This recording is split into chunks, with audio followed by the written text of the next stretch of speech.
Hello everyone, welcome to RB good ideas. Kshitij भाग 2 के पद खंड का पहला पाठ है पद, जिसके कवि सूरदास हैं। आज हम लोग इसी पाठ को करेंगे, तो चलिए सत्र आरंभ करते हैं।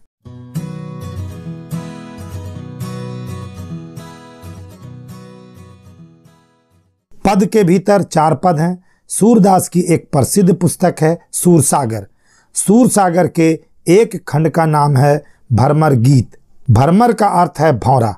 उसी खंड से ये 4 पद दिए गए हैं। श्री कृष्ण ने मथुरा जाकर गोपियों को कोई संदेश नहीं भेजा, जिस कारण गोपियां बहुत बेचैन थीं।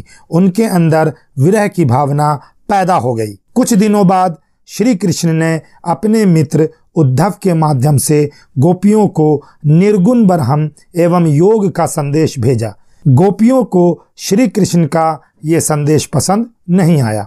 तभी एक भौरा उड़ता हुआ वहां आया। गोपियों ने उद्धव पर व्यंग किया और अपने मन की बातें कहीं। गोपियों ने उद्धव को कहा कि आप बड़े किस्मत वाले हैं, क्योंकि श्री कृष्ण के पास रहते हुए भी आप उनके प्रेम में दीवाने नहीं हुए हैं। गोपियों ने योग को अपने लिए बेकार बताया। साथ ही उन्होंने श्री कृष्ण को उनका राजधर्म भी याद दिलाया। सूरदास का संबंध हिंदी साहित्य की भक्तिकालीन काव्य धारा से है। उनका जन्म 1478 में सोही नाम के एक गांव में हुआ था।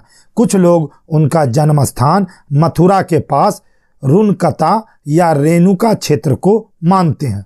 सूरदास वल्लभाचार्य के शिष्य थे। सूरसागर, साहित्य लहरी और सूरसारावली उनके प्रसिद्ध ग्रंथ हैं। सूरदास ने कृष्ण लीला से जुड़े पद सूरसागर में लिखे हैं। सूरदास के पद गायन शैली में हैं। वे श्रृंगार और वात्सल रस के महान कवि हैं। उनकी भाषा सहज, मधुर और स्वाभाविक है। उन्होंने ब्रज भाषा का उपयोग किया है। सूरदास की मृत्यु 1583 में पारसौली में 105 वर्ष की आयु में हुई। अब हम लोग इस पाठ के महत्वपूर्ण प्रश्न उत्तर को करेंगे। इस पाठ से 13 प्रश्न उत्तर महत्वपूर्ण हैं। मैंने यहाँ पर उन्हीं सवालों को दिया है जो बोर्ड एग्जाम में 2 बार या 3 बार आ चुके हैं। एक बार आने वाले प्रश्न उत्तरों को मैंने यहाँ नहीं दिया है। आइए अब इन प्रश्न उत्तरों को देखते हैं। मैं केवल प्रश्न पढ़ूंगा, उत्तर नहीं पढ़ूंगा, ताकि वीडियो बड़ी ना हो और आपका समय बचे। पहला सवाल, गोपियों द्वारा उद्धव को भगवान कहने में क्या व्यंग निहित है?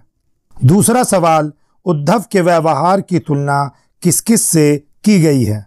तीसरा सवाल, गोपियों ने किन किन उदाहरणों के माध्यम से उद्धव को उलाहने दिए हैं? चौथा सवाल, उद्धव द्वारा दिए गए योग के संदेश ने गोपियों की विरह अग्नि में घी का काम कैसे किया?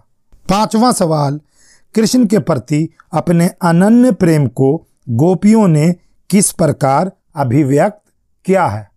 छठा सवाल, गोपियों ने उद्धव से योग की शिक्षा कैसे लोगों को देने की बात कही है?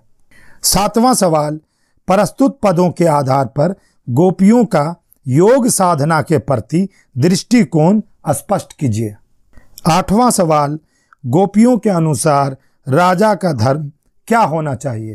क्वेश्चन नंबर 9, गोपियों को कृष्ण में ऐसे कौन से परिवर्तन दिखाई दिए जिनके कारण वे अपना मन वापस लेने की बात कहती हैं? 10वां सवाल, गुर चाटी ज्यों पागी कहकर गोपियां अपनी और कृष्ण की किस दशा का बोध करा रही हैं? प्रीति नदी मैं पाऊं ना बोरियो पंक्ति का आशय स्पष्ट कीजिए। मन की मन ही मांझ रही का भाव स्पष्ट करते हुए इसमें निहित अलंकार को स्पष्ट कीजिए। क्वेश्चन नंबर 13, जागत सोवत स्वप्न दिवस निसी कान्ह कान्ह जकरी इस पंक्ति द्वारा गोपियों की किस मन स्थिति का वर्णन किया गया है? इस सत्र में इतना ही। जमकर पढ़िए और अपना ध्यान रखिए। Good bye.